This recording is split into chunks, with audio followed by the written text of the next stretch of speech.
Hello, and welcome to another episode of A Ghost in the Magazine. I'm Steph, And I'm Elle. and this week's movie is Noroi.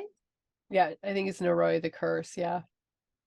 Noroi the Curse. This movie is cursed. I really genuinely feel like it has this aura of being something that you're not supposed to be watching. Mm-hmm. Yeah. Yeah. Yeah. And it was long, 2 hours. Yeah, I know. This is honestly one of my favorite movies, and I feel it breaks all my goddamn rules. It's too long, but it's very well edited. There's not a point where I think that they can take stuff out because it's all important to the story. No. Um, Hmm. there's violence against children, violence against animals. You have to see mutilated dogs. Like a It breaks bunch of every them. rule. Yeah. It breaks every rule, but there are good storytelling reasons for them, and it's not just doing it cheaply in a way to elicit an emotional reaction from you, which is why I like it. Genuinely builds these characters up too, because I am like rooting for my boy Mr. Hori here, uh Yeah, Kobayashi. aluminum He foil. is, yeah, Mr. Kobayashi like takes people into his home and brings them, like, it's entirely reasonable to me in the end when he adopts the kid that they find, because he brought Marika into his home and had his wife to like care for her, and his wife genuinely cared for her. Just the sense of community in this movie, and how the Kobayashi, who was just the journalist, got so invested in everyone's lives and trying to fix this for them, was just like, it made you invest in him as well. And so it was really heartbreaking in the end when everyone pretty much gets fucked up. Yeah, and also like listening to you talk about it, I appreciate the sense of community too, but I feel like a super asshole because my first instinct when he picked the kid up was I'm not taking a creepy kid Yeah, into my house. I'm not doing it. I'm I not. mean, I get it. Yeah, same. But also, like, it makes so much sense with the consistency of that Mm-hmm. character that he would do that. He would take that responsibility because that's who he is. He's taken Mm-hmm. responsibility for like everyone he's encountered along the way. And I feel like he's pulling for everyone. And it makes him such a likable character. Because a lot of times Mm-hmm. these movies, they have terrible things happen to people, and I'm not invested in them. So they don't affect me the same way. This movie wrecks me emotionally because I'm invested in these characters and I love every single one of them. Uh like seeing my boy in the fucking vent at the end, like the death scene that they have in the newspaper is like heartbreaking. Him crying over Kana. Mm. Oh my god. And usually That I'd was be a like, a lot. grown man being friends with a little kid, that's fucking creepy. But it's not. It's pure. Like, It's he's not. legitimately just pulling for another psychic that he's terrified is gonna get hurt. Yeah. Because that's the thing. Like, he knows exactly like her struggle in being different. This man is clothed head to toe in aluminum foil. Yeah. Okay, his house lined with aluminum foil so the ectoplasm worms don't get him. Mm-hmm. And he's like constantly haunted by that. Like, I can't imagine the kind of like mental turmoil that he's in 24/7. He's always shaking, he writes all these Mm-hmm. things that are all over the wall, Walls, yeah. and he's like, I can't let a baby go out like this. Not on Yeah. my watch. They're It's all just genuinely good people, and then when terrible things happen to them, it's heart-wrenching. And that's the thing. That's why it's so effective. And the story is so good too. Like, the lore, they've got this lore down. And I mean, some of it doesn't make sense, but I think a lot of that can be explained by, like, we don't know exactly how Kana gets pulled in. We don't, like, Marika goes to a different shrine that doesn't have anything to do with the Mr. Tuba's shrine. Uh, Mr. but Tuba. I'm not calling him by his name No, we because don't do that here. the thing about this is more than any other movie that we see, this actually sets it up to be like more like an egregore, because it's a Western sorcerer that brings this in, and he's actually, his name means tool in like the symbols. I think it's the hiragana symbols. One of them that makes up his name is tool, which that Mm-hmm. sounds like either a servitor or egregore, which is a thought form. And then you see that in the storytelling because there's this whole cult around them that has all these dogs and these things. That's what keeps something like that alive, is all those people believing in it and feeding that Mm-hmm. energy into it. It's like, Yep. lore wise, it's so consistent and it's so good. And also it makes sense that they would put a Shinto shrine on top of a place where they put this Western demon down into, because A it's going to Western protect demon. it. Yeah. Mm-hmm. I also like the tables being turned on us for once, because there's a whole thread of occultism that's like Orientalism and like just othering like Shintoism and like all of their beliefs and stuff. And so it's just like this Western demon that these Western sorcerers bring in. I appreciate that. I like those tables being turned. I feel like every time I watch like an Asian horror film, it becomes like your new favorite. And I think that says a lot about where they dare to go in their horror Yes. movies as opposed to American horror movies that literally remake the same shit over and over and over again. They use the same 100%. set of rules over Mm-hmm. and over and over. And sometimes they leave some of that shit out. And I'm like, you're being lazy at this point. You're not even Yes. trying. You're not even fucking trying. Do better. The lore is so good, and it's, again, like, it's consistent with like occult thought. And it's consistent with the storytelling. It does funny things like kind of turning tropes on their heads, like the Eastern Western thing. I love it. And it's the way that the story is woven through this documentary is actually Mm-hmm. interesting. And the only thing I really have to compare it to is like Lake Mungo, which was documentary style, and that movie was a pile of shit in my opinion. So, It is, and I hate, you know what I hate? I hate so much that it comes up all the time as like a super good like it's found not. footage movie. Not, It's no. it's it's not the most like the craziest part is that she was fucking her neighbors and she was underage. That's Yeah, crazy and that there's video of it. That has nothing to do with like anything. yeah. This, in my opinion, best found footage, creeps second for me, but this is my favorite. And then probably Blair Witch Project, the OG, but this is between, timeline wise, Blair Witch, which I think was like 99 or something. This is Something like that. 2006.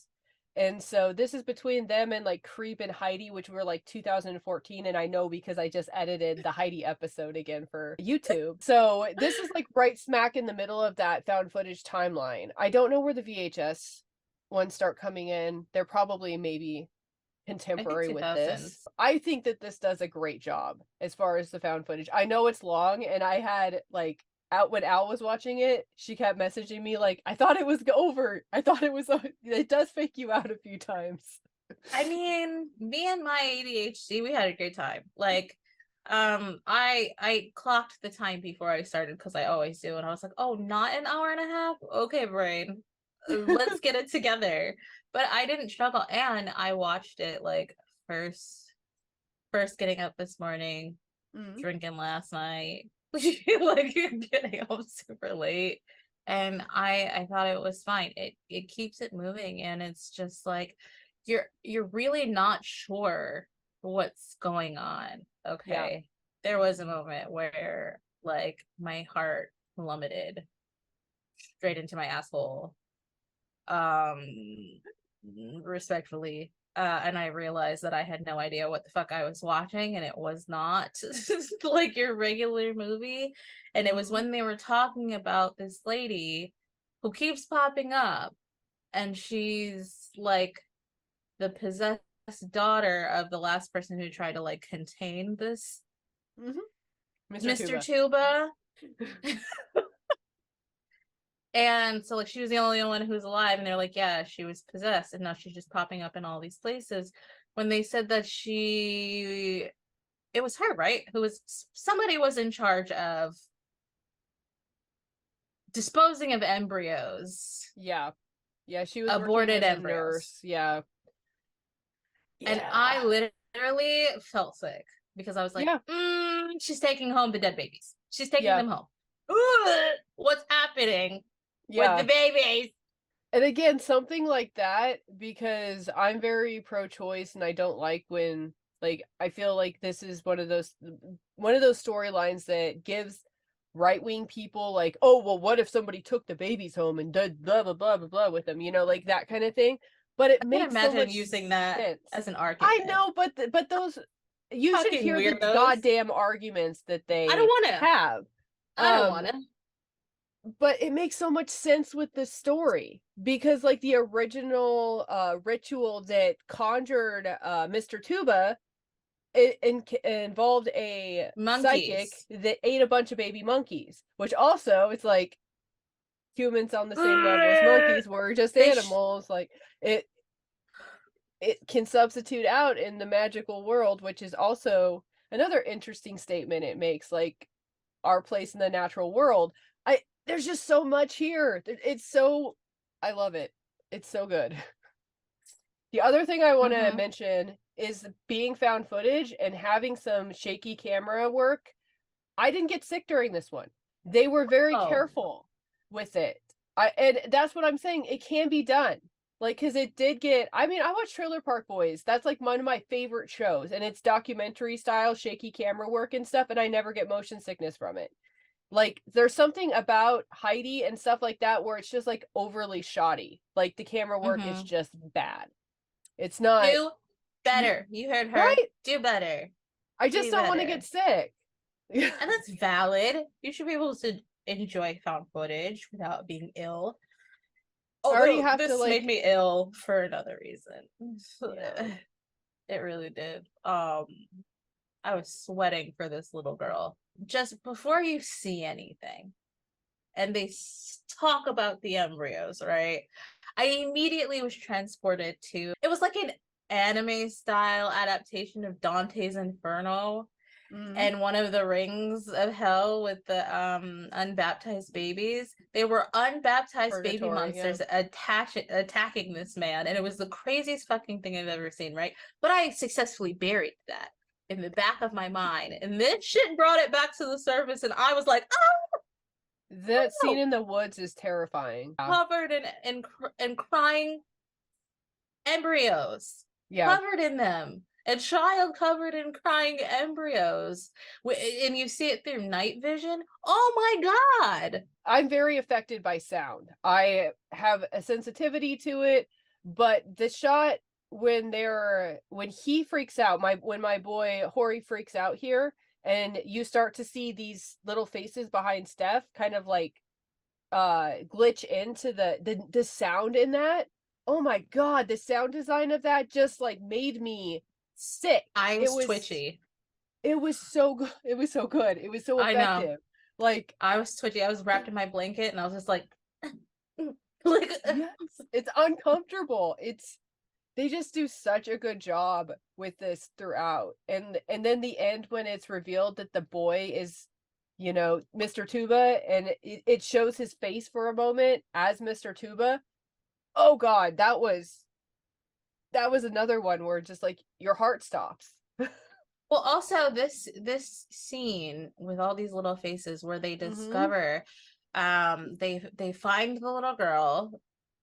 She's dead.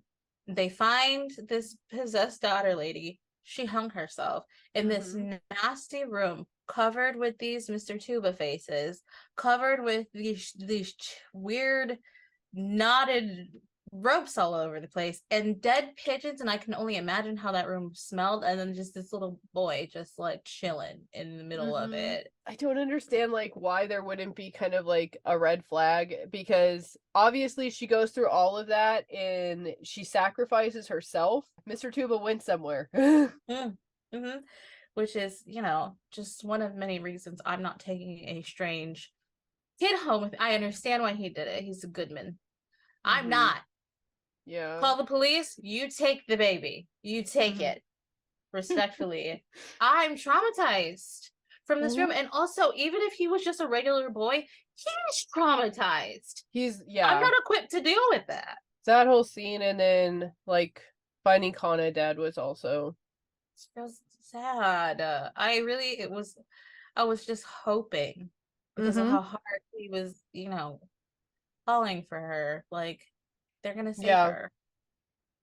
Yeah. And I can But just imagine like her little psychic powers were televised on TV. I can only imagine this bitch stalking her and yeah. taking her. I also like the way that because of the documentary style, they were able to use experts, and they use like different types of experts. You have like the professor and then the folklorist, and really Hori is an expert.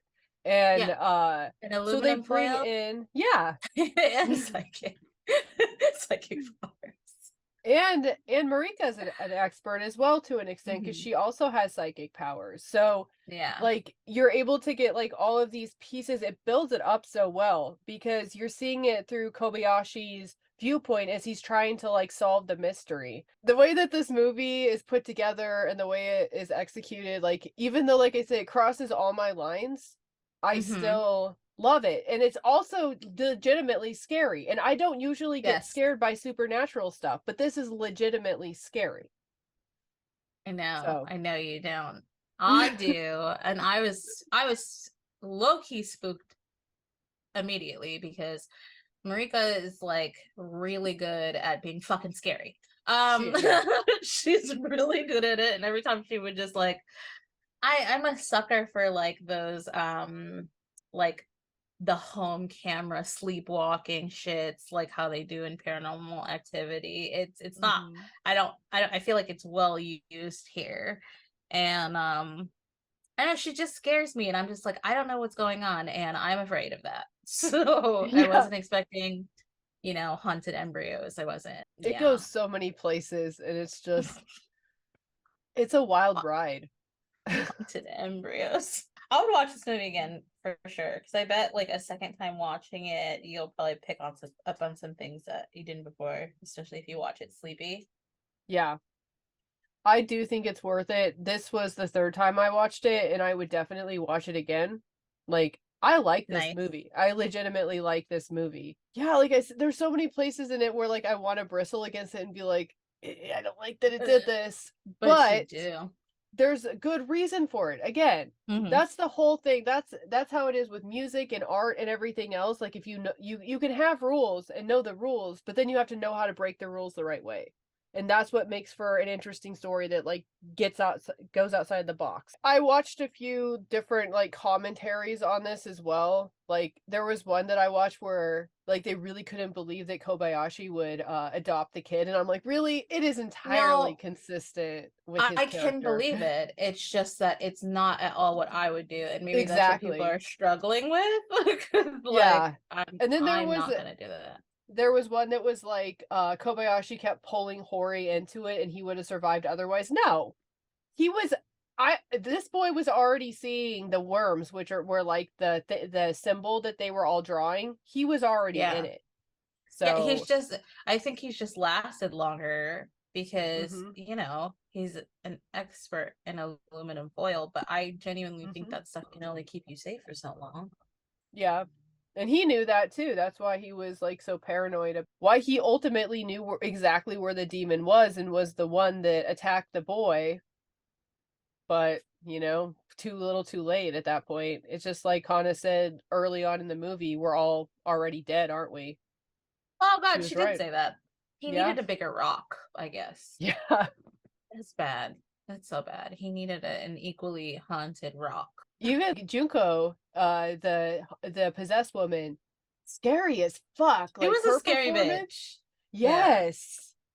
I just feel She's like, oh my gosh, everything was so convincing. Like the actors in this are yeah. so good. No, I agree. She was so scary. She reminded me of like a this puppet from the Dark Crystal, a spooky one. She looked like that, Mm, but she was a real lady. She was yeah. just aggressive. She was really scary. Yes, and her aggression was really off-putting too. "Why do you talk Hmm. to me like that?" She's just like, Right. "How dare you talk to me?" And it's because I'm pretty sure, like, at that point, she was, like, pretty much at least, like, 50% possessed by this thing, At and it least was actually 50% probably demon. Mr. Tuba talking through her, like, how dare you address Mr. Tuba in such a I in such a can't tone. imagine. Like I'm a reporter. Okay, I'm trying to get to the bottom of some shit. I have no idea this bitch is half possessed, and I just knock on her door, and she's like, Yeah, "Piss my pants." exactly. And he's just like, no, I'm gonna keep going. Like, Nope. valid criticism that like most people would watch this and be like, I would have given up a long time ago. But that's kind of what makes him such a compelling character because he's so invested in it. He is just in all the way. He wants to save everyone. He's sure he can get to the bottom of it. And that's his downfall. He wants to make everything right. I texted you this earlier that I think the hardest thing about this movie is it's easy for me to convince that people are evil and can do evil things to each other. And that's why like a lot of those movies turn me off. But this movie is full of good people trying to do the right thing to protect each other and save each other, and they still are overcome by the evil force in the end. And that Yep. is heartbreaking. So, Show is. It's a good movie. It's a good movie. It's scary. yeah. And I feel like I can't really say that about most of the movies that we cover that they actually fucking scared me. I think maybe the last one that scared me was The Sadness. Yeah, maybe. Yeah, the sadness, I don't know if I was scared as much as I was like super unsettled, which I was scared. Like so because unsettled that I was afraid because of the baby. okay, yeah, I think that for me it was like such a there's like such a gross out element to the sadness that it kind of Mm, like took me out of this one. It doesn't show you a lot. That's one thing. Like it shows you no, like depictions and symbolism of it, but it doesn't actually show you a lot. And there's like not gore really until like you no. see like the dead dogs and the stuff in the Even yeah. even the haunted embryos weren't like They're not covered in blood or gross. anything. They're They were just just terrifying. yeah. They're just scary. So this movie's really good at like building a sense of foreboding that doesn't ever go away, as opposed to being like a jump scare movie. Yeah. That's another thing, like, that I think somebody mentioned in one of the commentaries that I watched last night was, like, that there are, like, no jump scares really in this movie effectively, which is rare for found footage because found footage kinda, like, lives on the jump There's scare. a But little one. is there? Yes, when Marika has her friend over and she's like, "You want hot sauce? I'll go get it for you." And the camera pans up and she's just like, and then the pigeons start hitting the window. Oh, My bubble okay. puckered. Yeah. Alright, you're right, the pigeons were kind of jarring. Yeah. Yeah. But that's not that who that scene is actually, Keiko, Kobayashi's wife, who is, like, again, so fucking gutted when that Yeah. happens to Marika. Like their investment in each other, just as people like in the same community that get drawn together by this supernatural force, is so compelling to me. Like Yeah. on top of it, like an old man reporter taking in a young actress in Western culture and like most Western movies, there's going to be a Icky. Yeah. sexual undertone to that that's It's uncomfortable. giving Michael Curry and Dr. Taylor. So, Yeah, but this manages again, there's like so much just like care for other people that's not creepy. And I mhm. love that about it. There's just Yeah. I would love to see more of that because like mhm. I think I was listening to Knights of Badassdom recently and I'm just like how excited I was that the one girl and Jason Stackhouse don't end up together in the end because I'm like there can be immense community bonding and like looking out for one another without fucking. Yes. Yes. Like, just Especially saying. when it's like a lot of these movies that have these horror elements to it, it ends up being built on a trauma bond, which is like a Yeah. very like actually kind of a toxic way to build like especially a romantic relationship without like processing all of that first. So, I don't know. I feel like this like depicts like a really healthy sense of community and Like a because of that, village. yeah, and because of that, it gives it so much higher stakes, and it's so Hmm. much harder when things go bad, which they were they go bad. They start bad and keep going They didn't stand a bad. chance. They didn't No, stand they a didn't. chance against the foreboding. They didn't. That shit was coming after them like the fucking gloom and tears of the kingdom. I'm sorry, I'm traumatized by this game. This is one, and again, you're right. I think that every time we watch something, I end up falling in love with it. But this one I Yeah. actually watched on my own and threw it in here because I really wanted to talk about it with everyone. Because this was just when the first time I Good. watched it, it hit me so hard. I was like, especially because, like I say, it breaks my rules. And so Yeah. the fact that it breaks my rules and it still manages to like engage me emotionally so hard, that just I love when Yeah. something like it's almost like it's operating out of spite. Like, bitch, I see your rule. And that's like literally your thing. That's Yep. exactly your thing. And what's It funny is fucking that if turned it I back had around on me. how the turntables. Yeah. What's funny is that if I had seen this movie on my own, I wouldn't have suggested it to you because of all the dead babies and all the dead dogs and all the dead Yeah. birds. Mm-hmm. Yeah. I don't like any of that. And I don't like the way Kana dies. I don't like any of No, that. Like, no, I it's hate that. also terrifying to me and it's also heart-wrenching, but again, it's not like Heidi where like there was no like reason storytelling wise for them to kill Cujo No, there's really. nothing. No, Kuja There's could no have just reason for it. lived to be an old beautiful dog. Like Mhm. just kill the shitty teens. Like just Yeah. do that. It sounds so callous, but it's like when you fuck around, you got to find out. So it's Period. like Those are the rules. this one for me, it's like 4.5 chuds at least, if not five. Like it's not. I don't want to give anything like a perfect 5 chuds because like I I'm do sure I'm it. gonna find something that I love more eventually. You're Like there's just allowed to always. you're allowed to have more than one movie that's a 5 out of 5 chuds. Yeah. I don't I'm know. quick to This is really close to 5 chuds for me. This is one of my faves. I would put it up there like The Wailing again, which is another one that I watched it and I fell in love immediately. Again, the lore, the storytelling, it's so engaging. yeah. I just like thought about why it's so effective, like the Shinto background, and like I was thinking about it, and at first I thought, well, maybe it's because I don't understand the tradition as well. But what it is like there's a thing to this tradition that is so micro. You can have like somebody that is like the patron of this tiny village, and we're looking at like thousands of years of history back, and these shrines can be abandoned, and you never know, like even if you were part of that culture, you can still have no idea the way that that entity operates, that you know, that patron of that specific village. So it's not just like new to us as westerners, it's new to the characters as well. And so that's what makes it so terrifying, is that every time you're operating on an entirely unknown set of rules, because every single thing can be so tamped down to this tiny area that maybe even got abandoned, and everybody that ever knew anything about it is gone. Just like this place gets put underneath the water because of the dam. You're freaking me out. Like It's such a good storytelling mechanism though. It's perfect. It's perfect for horror.